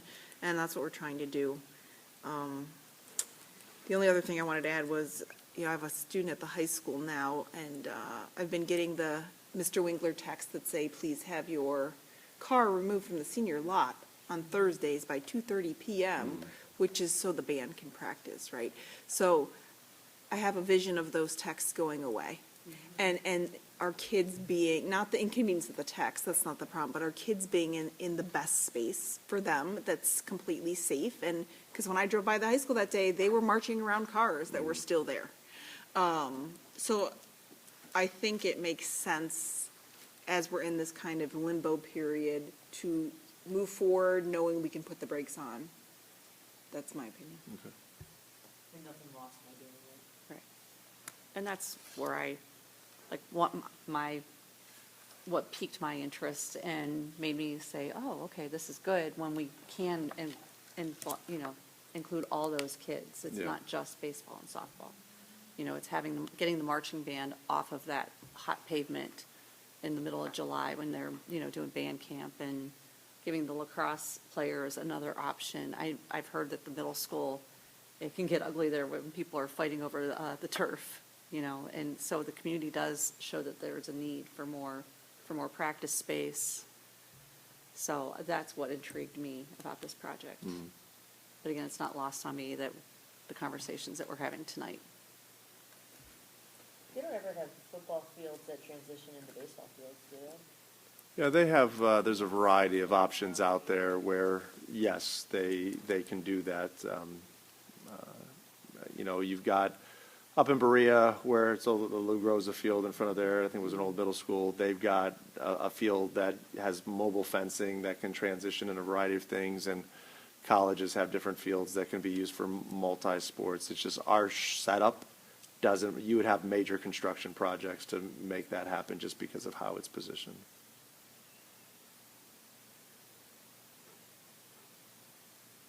So my perspective is a couple of things that I just want to make sure there's clarity on.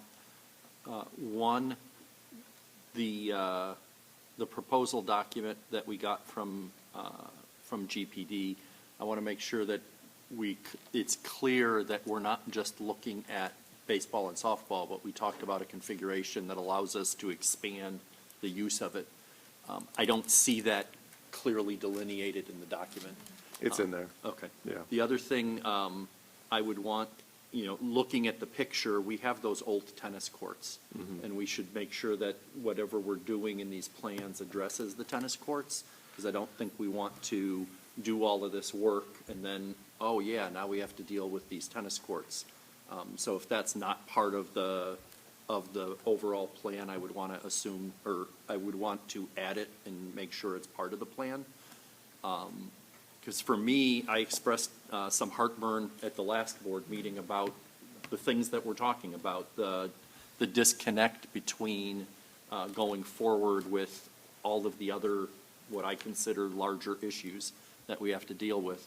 But I think we have a way, the design work, the price is reasonable, the overall amount is reasonable, and as Cameron said, it's something we're going to have to do regardless.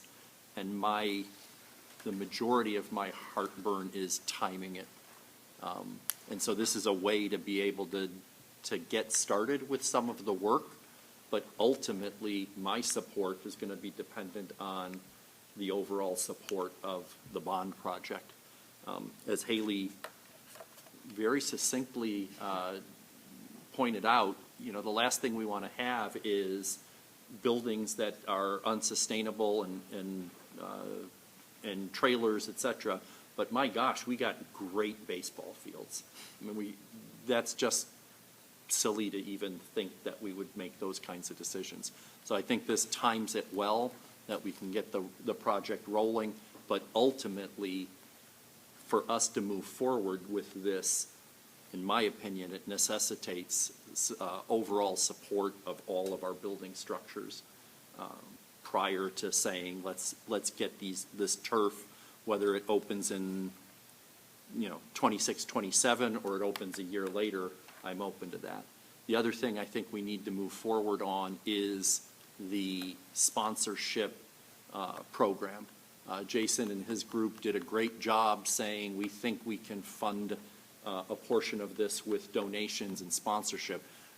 Before we would make a decision to actually build these fields, we'd need that solidified.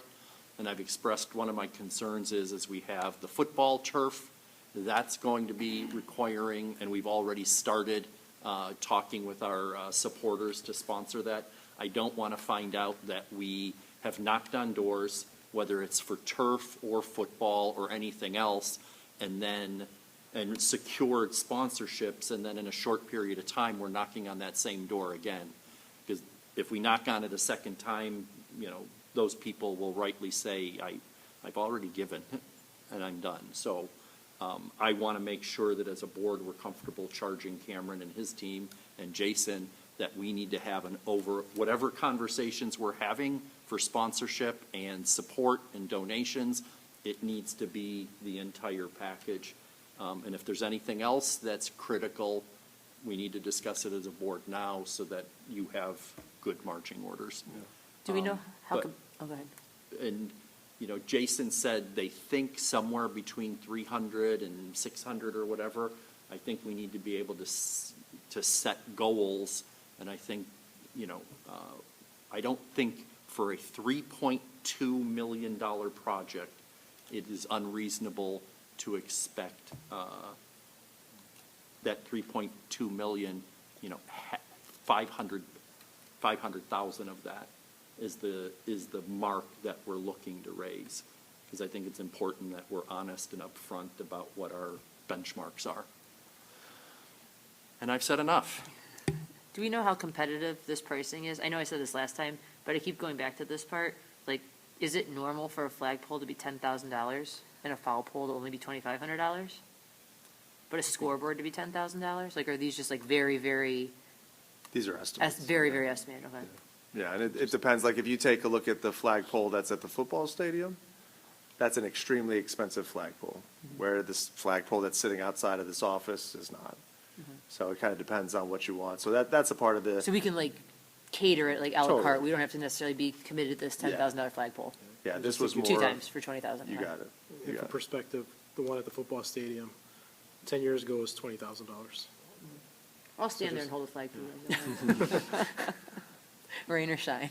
But I do think you bring up a good point. This isn't just about turfing the baseball field. This quote is about redoing that entire area. Grubbing, and there's a lot of Yeah. stuff in there. The Dugouts. the dugouts, the stands, all of that is part of what we're getting these plans for. What's the I know Velcro George part? will have bad flashbacks, but we'll do the unsuitable soils, all of that kind of stuff. We'll have to, but it's important we do that to make sure that it's going to be what we predict it to be. I think that I saw like there's a mobile pitching mound or something, or home plate or something that moves. What's that? Yeah, so when you get turf fields, the pitching mound is actually movable. Where do you take it? You store it. So it's out there for baseball games, but you store it so then you could use it for a full sport field, so. I think we're all in consensus to move forward with the design. Yeah. Kevin also expressed that he could support that. He is along the same lines as Rich. I'm not putting words into his mouth. He did email me. Yeah. But, he would like to see, the booster clubs commit to, maybe a 20% of the funds through donations and sponsorships. He also had a good idea. If Jason could maybe put together like some type of schedule that demonstrates how the other school activities are going to be included and able to use that space, that might be helpful and useful for us. So, yeah, I think. This picture at the end is also very telling too, that the aerial view of kind of like mapping where everything is and size wise, like if it's true to size, if that's really how big it is compared to the stadium, that is a significant, huge chunk of turf and what could be used.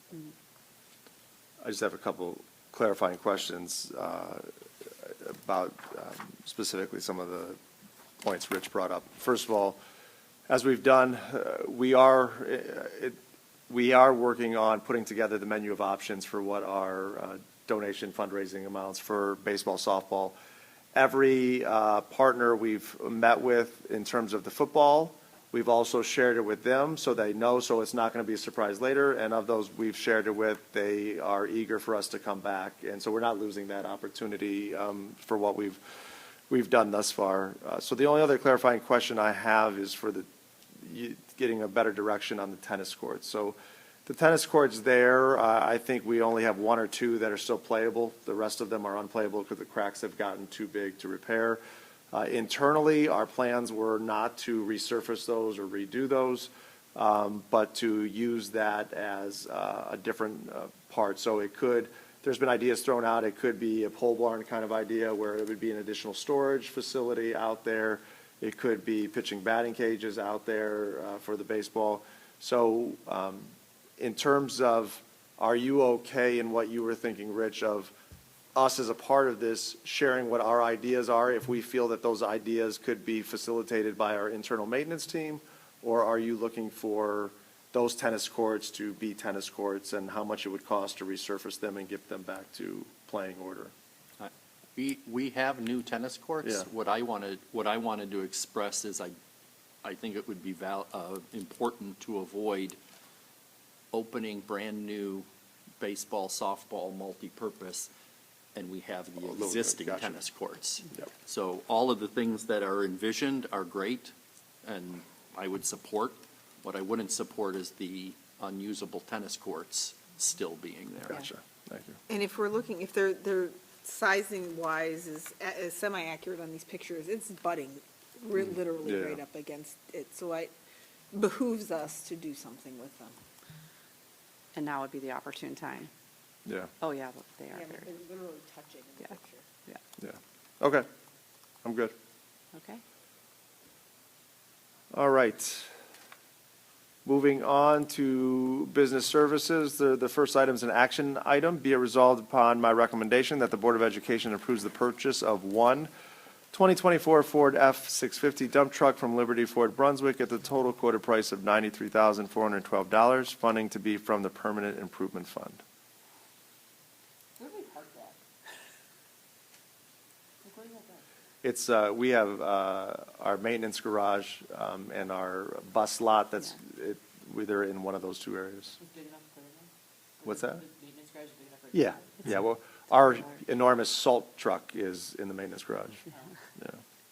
Right, this is an action item that we need to vote on. Do I have a motion? So moved. Second? Second.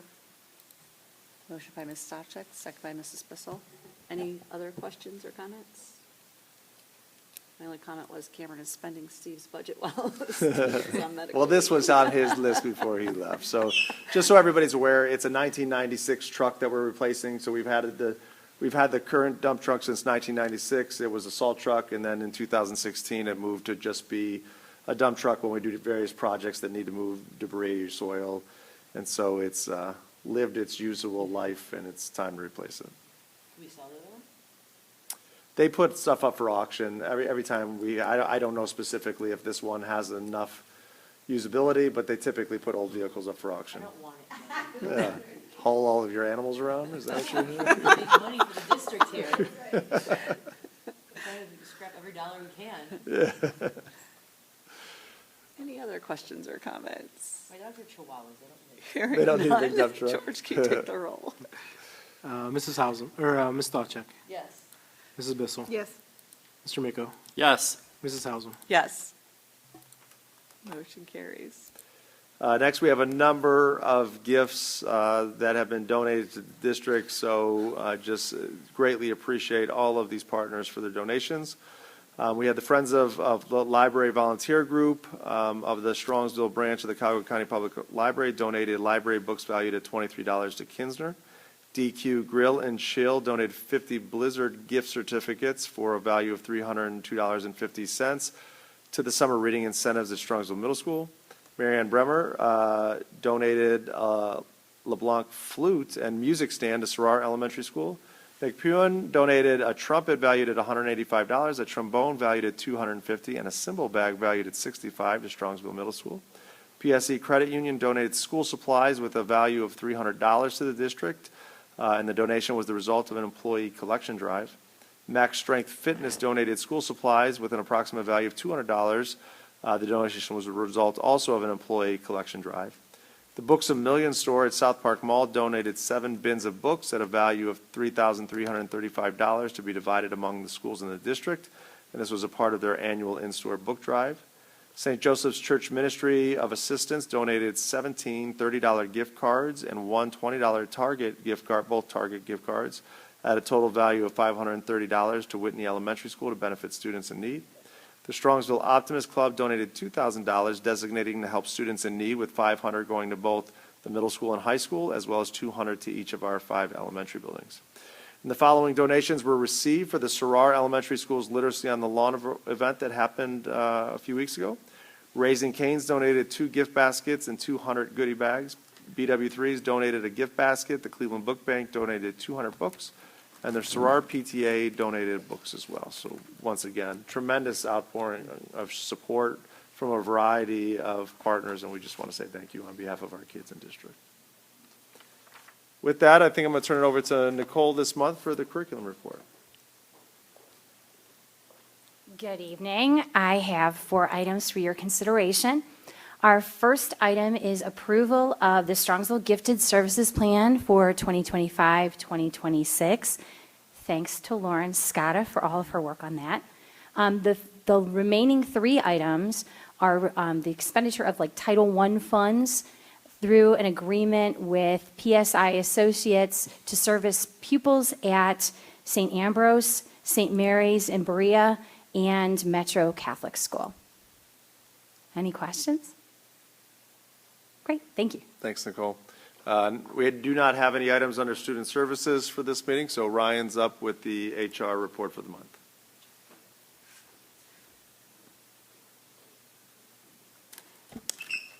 Good evening. I have the following items in human resources for your consideration. Item 1, abolishment, non-certificated. Item 2, appointments, non-certificated. Item 3, appointments, certificated substitutes. Item 4, appointments, non-certificated substitutes. Item 5, appointments, certificated district substitutes. Item 6, appointments, certificated supplemental contracts. Item 7, additional time, non-certificated. Item 8, change in status, certificated. Item 9, change in status or changes in status, non-certificated. Item 10, contract recommendations, non-certificated. Item 11, educational and experience upgrades. Item 12, transportation supervisor and assistant transportation supervisor, bus driving utilization and pay rates, 2025-2026. Item 13, stipend leadership. Item 14, stipends resident educator mentors. Item 15, stipend resident educator year 2 facilitator. Item 16, leaves of absence leadership. Item 17, leaves of absence certificated. Item 18, leaves of absence non-certificated. Item 19, volunteers chaperones. And item 20 is a memorandum of understanding, be it resolved upon the recommendation of the superintendent that the memorandum of understanding between the Strongsville Board of Education and the Strongsville Education Association as stated in the exhibit be accepted. Any questions? Thank you. Thanks, Ryan. There's no items under technology, so that concludes my report. Thank you. All right, I'll turn it over to you, Michelle, for a report on Polaris Career Center. Thank you. I just want to share some upcoming dates to look forward to. I did share this once previously, but Polaris is having a trick or trade similar to our greet and treat, and unfortunately they are on the same night. However, they are not at exactly the same time. So you could come trick or treating here in Strongsville outside on the track and then head over to Polaris and continue indoors for another fun event. So our event is here from 5:30 to 7:30. Trick or trade at Polaris is from 6 to 8. So if you have younger ones or even older ones that might be interested in Polaris, this is a good time to get into the building, check out the classrooms, see what's available, meet some of the teachers. So put that down on your calendar. In addition, if you have a sophomore like I do, it's a big year if you're considering career tech education for your junior and senior years. So We will have Polaris staff and students on campus in October to hear more about what Polaris has to offer. And then the sophomore visitation days are on November 14th and 17th. And then registration night is on the 18th. So that again includes an opportunity to go and tour the building, meet instructors, et cetera. And then also these events, specifically the registration night, you accumulate points for your application. It helps to show how interested you are. And if you engage ahead of time, you can earn points. So this is one of the ways to do that. And that concludes my report. Thank you. Report on legislation. Thank you, Mrs. Hausum. Just a quick update. The state legislature is coming back from their recess. They're gearing up for their work again. Property taxes is a topic that they will be wrestling with for the next number of months. I'll just comment how difficult and how involved the process is. David Thomas, who is one of the Republican leads for all of these issues, has no less than 12 different bills to address property tax. Everything from limiting property tax abatements to removing schools off the 20 mil floor, capping the 20 mil floor to revenue to inflation, changing the auditor of states' responsibilities, oversight of tax rates to the Budget Commission, etc. He has no less than 12 bills attempting to address this. At the same time, those of us who wonk about this are eagerly awaiting tomorrow September 30th, the end of the month, when the Governor's Working Commission is going to release their final report. This was the commission that the governor formed after vetoing a number of issues with the biennium budget that would have negatively affected our schools. He then formed this task force to grapple with, on the one hand, all of these different schools and first responders and everything else that gets revenue from property tax, is worried about what happens if that revenue is eliminated. And at the same time, there is a legitimate need for redress for the large percentage increases in property tax. So we're eagerly awaiting to see what they will come up with as far as recommendations are concerned. One of the recommendations that they have discussed is something similar to the 40% cap, and we discussed it in our 5-year forecast, but making it 100%, which would mean it would be it would not affect Strongsville, but it would affect a certain number of school districts and other government entities throughout the district. And then my last update for legislation is one of the things that was part of the biennium budget was changing the rules on what is public record for Ohio legislators. And starting on Monday, any texts, any emails between legislators is not subject to public records requests until after the 2-year legislation is over. It was inserted into the biennium budget anonymously, so we don't know who it was, but all of the conversation about property tax reform and any other laws are no longer subject to public records. They're no longer subject to sunshine laws.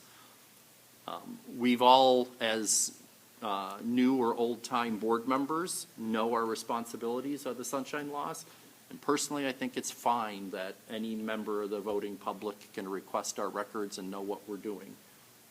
But I guess it's not fine for everyone. And that's my end of my report. Thank you. City Council. Rich, were you able to make the last meeting? I was not. I do know that obviously if you've watched the news, there's been a lot going on with City Council, and the major decision that was made recently was City Council did vote to join the Cuyahoga Valley group for 911 and dispatching. And that concludes my report. Thank you. Strongsville Education Foundation. Strongsville Education Foundation, big thing that they are still working on is the November 22nd casino night. They are still looking for raffle basket items as well as sponsorship opportunities that are available that need to be sold. Right now, they're light on raffle prizes and ticket sales, so if you've got items that you can raffle off or you have basket or people you know that can donate something, we are in need of that. I was there last year. I think we were all there last year. It was a lot of fun, a great time, awesome to see the community engagement. November 22nd. And that concludes my report. Thank Oh, you. the next meeting is October 9th. Perfect, thank you. Strongsville PTA Council. Yes, we had our first meeting of the year on September 4th, and it started off with an activity, an icebreaker, so they say, and I'm not a fan of those. However, this one was actually pretty fun. She led in this way, too. She knows that Michelle Hill led this, and it was fun. We had to get into groups of 5, and one person was told what they had to paint, and you had 20 seconds to paint, and we had to paint a hippo doing ballet. That was and I was first, so I had to set the tone. So all that to say was it was a great community building activity, and I think that's the focus of Council PTA this year, is to really work on building community across the buildings, and build our relationships, and that will carry forth into the community as well. So a couple of things of note coming up. If you have a 5th through 8th grader, you'll have a dance available to your student. October 9th is the 5th grade only dance, so this is new. This year they're trying a new way of structuring the dances. They will be in conjunction with DARE, so if you're familiar in the past, DARE usually does the Halloween-ish, fall-ish dance, so PTA is joining them in this.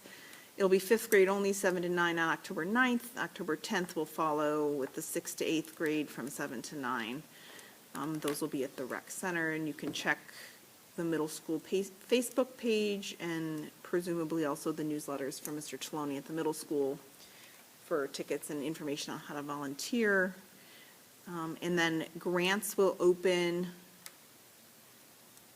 soon, so there'll be information for how you can apply for PTA Council grants.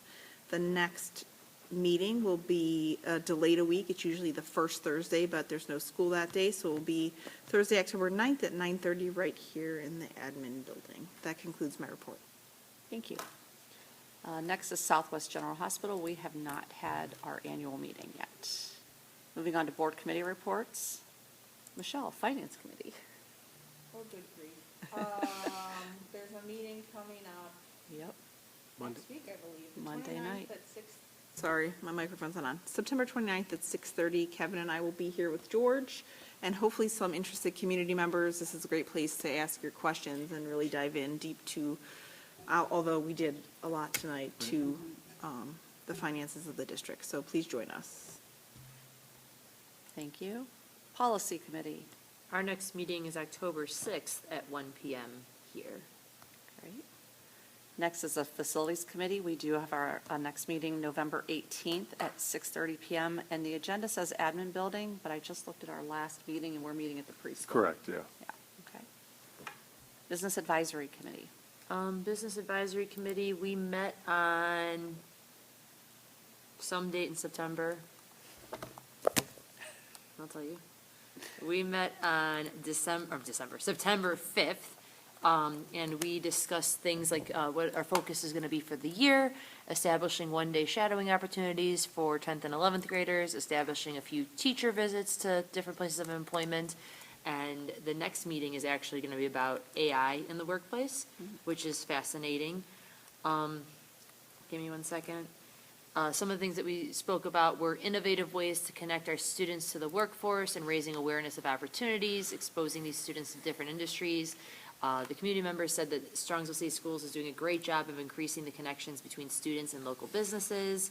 They are looking for opportunities to where they may be able to build pathways and connections for students who need to find a way to meet workforce readiness for the state report card measure, internships, mini experiences in field, networking and social skills, working on communication skills, preparing for an AI introduction to the workplace, and it was a lot of brainstorming of what this year is going to be to come.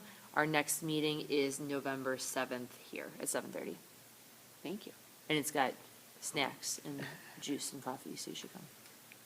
All right, thank you. So I think I updated the wrong meeting. Which one's at the preschool? Oh, the I facil- updated yours.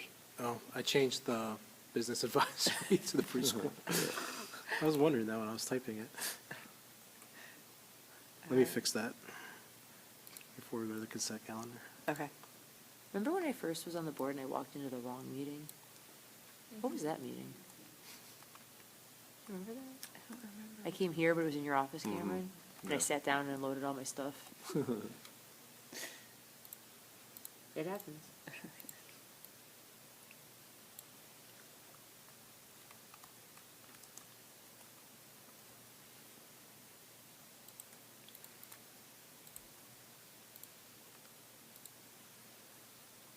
All right.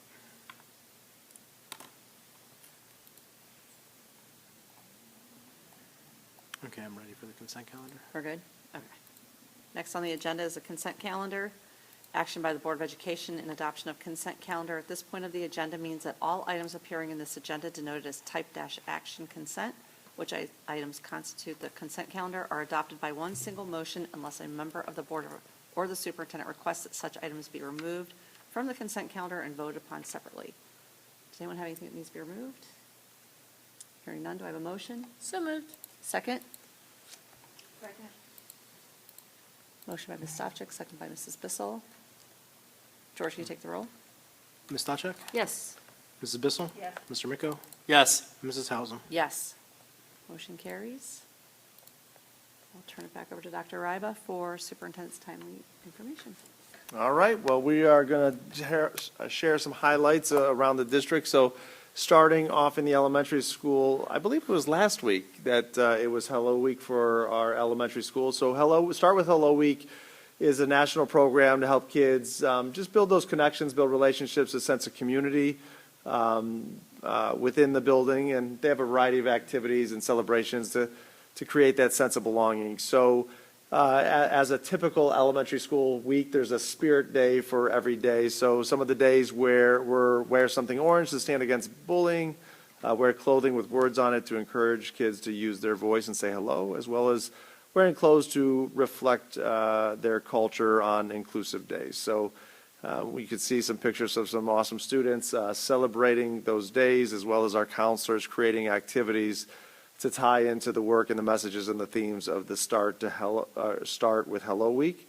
And so it's just a great opportunity. It's been around in the district, I think, since you and I were in the building. So it's been a great opportunity for kids to have a reason to extend beyond maybe their normal network of students that they interact with and understand the power of just saying hello and including somebody to brighten their day. So great week to celebrate at the elementary school here recently.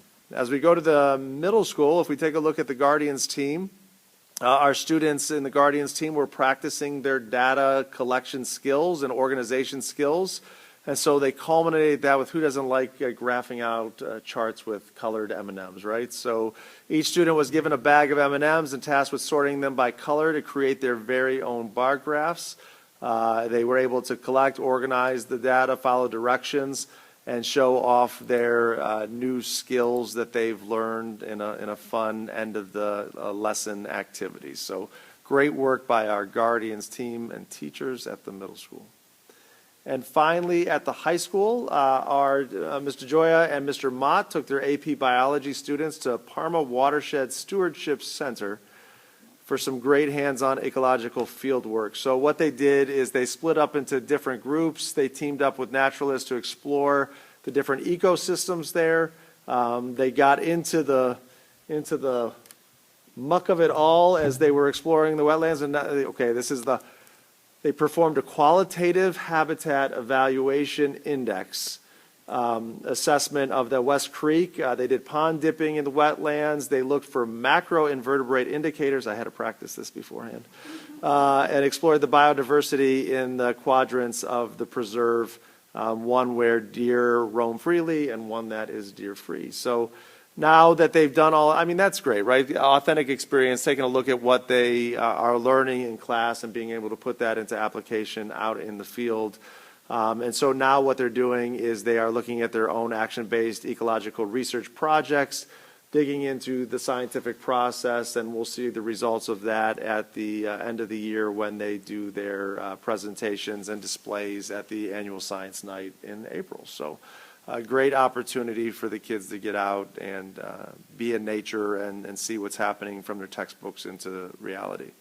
Do you know if they found any macroinvertebrate indicators? I don't know, Nicole, did we learn if they found those? Or what a qualitative habitat evolution index is? Yeah. Oh, they didn't know, exactly. Yeah. I think the biggest thing for me is I did not know there was a Parma Watershed Stewardship Center. Yeah. Yeah, it's pretty cool. Yeah.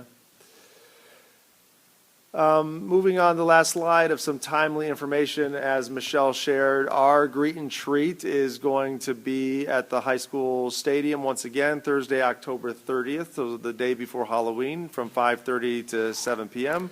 Ask people to bring a donation for the Strongsville Food Bank as an entry fee. And they're especially in need of mac and cheese, tuna fish, peanut butter, and squeeze jelly. So I'm just really impressed. My eyesight's good enough where I can see that at the bottom. So hope to see everybody there. Again, walk around the track, a great community event that we've been doing for 10, 11 years now. And it's awesome for our kids to get out there and have an extra use of their Halloween costumes. It's time for parent-teacher conference season. So next week, Thursday, October 2nd, this is our one day a year where there is no school for students. We start at 11:30 and go on into the evening. Pay attention to your principal's newsletters for opportunities to look at the structure and or sign up. And that's going to be conferences for pre-K to 12. The other two dates, we move into just evening conferences. So school will be in session the normal day. Wednesday, October 8th will be conferences in the evening for middle school and high school, and conferences on Wednesday, October 22nd will be for our preschool and elementary students, and smacked in between there is a day off for all of our staff and students on October 10th. And that concludes the timely information. Thank you. I appreciate the fact that you guys do that on the 3 different days you break it out. I remember having 3 kids in 3 different schools and Yeah. trying to hit them all, and this helps everybody. It does. All right, next on the agenda, Board of Education Other, miscellaneous. Do we have any Board of Education Other? The only thing I wanted to share was we had a great community event last week with the parade, the homecoming parade, on Thursday evening before the big homecoming game. And it was amazing to see, first of all, how many people marched, and second of all, the amount of people that lined the high school, from transportation down to the high school, out on Lund Road, and back up in front of the high school. Like, there were just as many people watching as there were marching. So I felt like half of Strongsville must have been there. So great community event. Want to thank the parents and it was Bill's leadership team, Yeah. correct, that was in charge of that? Yeah. They did a fantastic job, so thank you. Any others? All right. There's some other trick or treat opportunities coming up in October to mark your calendar. I think there's the Safety Town one on October 18th from 4 to 6. I'm not sure the ages, the grades, but it's elementary. I want to say kindergarten to second grade, maybe? Maybe. It's usually the younger. It's yeah. the younger ones. And then Yeah. there's also the Trick or Trail on the 25th from 1 to 3, which I believe is by the Historical Society. Oh, that's in the, yeah. Yeah. Yes. Great, thank you. All right, next on the agenda, meeting notifications. We have a regular Board of Education meeting work session to be held Thursday, October 9th, 2025 at 7 p.m. here in the meeting room of the admin building. And we have a regular Board of Education meeting to be held Thursday, October 23rd, 2025 at 7 p.m. here at the admin building in this room, 18199 Cook Avenue. Next, we do have need for executive session. To consider the employment of a public employee. Do I have a motion? So moved. Second? Second. Motion by Ms. Stavcek, second by Mrs. Bissell. We will enter into We got to executive. take the vote. Oh, I'm sorry, you want to vote? Take the roll, Miss- please. Ms. Stavcek? Yes. Mrs. Bissell? Mr. Miko, Yes. and Mrs. Hausum. Yes, sorry. We'll enter into executive session about 9:10. We do not see need to resume public session, so I want to wish everybody a good night.